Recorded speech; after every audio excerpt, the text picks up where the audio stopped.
श्री कृष्ण कहते हैं, जब तक सफल न हो जाएं, तब तक किसी भी प्रलोभन में फंसकर रुकना नहीं चाहिए। वही व्यक्ति अपने लक्ष्य तक पहुंच सकता है, जो किसी प्रलोभन में फंसकर रुकता नहीं है। इस संबंध में एक लोक कथा प्रचलित है। कथा के अनुसार पुराने समय में एक राजा की कोई संतान नहीं थी। वह बूढ़ा हो गया तो उस राजा को इस बात की चिंता होने लगी कि मेरे बाद इस राज्य को कौन संभालेगा। राजा ने अपने गुरु से इस समस्या का हल पूछा।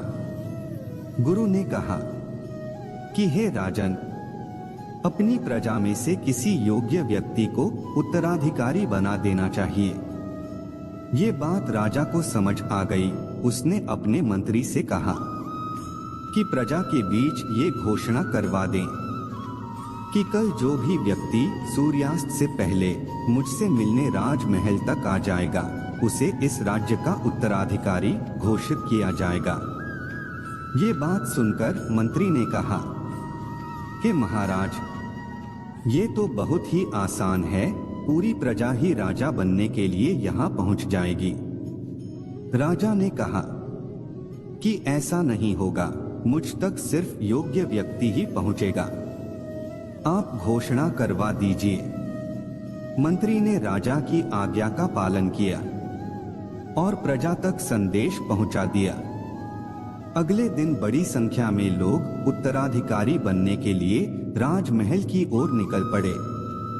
महल के बाहर राजा ने एक बड़े मेले का आयोजन किया था।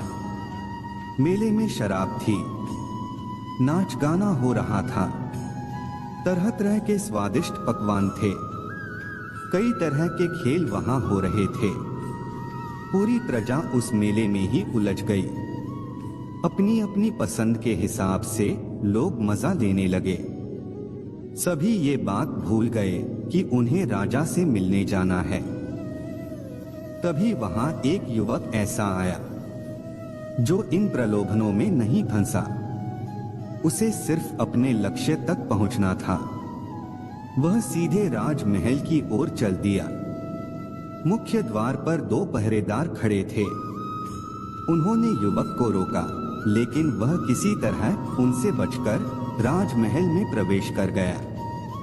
अंदर पहुंचते ही उसे राजा, मंत्री उस युवक को मिल गए। राजा ने उस युवक को राज्य का उत्तराधिकारी नियुक्त कर दिया। इस प्रेरक कहानी की सीख यह है कि हमें अपने लक्ष्य तक पहुंचने के लिए रास्ते में रुकना नहीं चाहिए। सफलता मिलने तक हमें आगे बढ़ते रहना चाहिए। दोस्तों, ये वीडियो यहीं समाप्त होती है। आशा करता हूं कि इस वीडियो से आपने बहुत कुछ सीखा होगा। मिलता हूं अगले वीडियो में। तब तक अपना ख्याल रखना। जय श्री कृष्णा।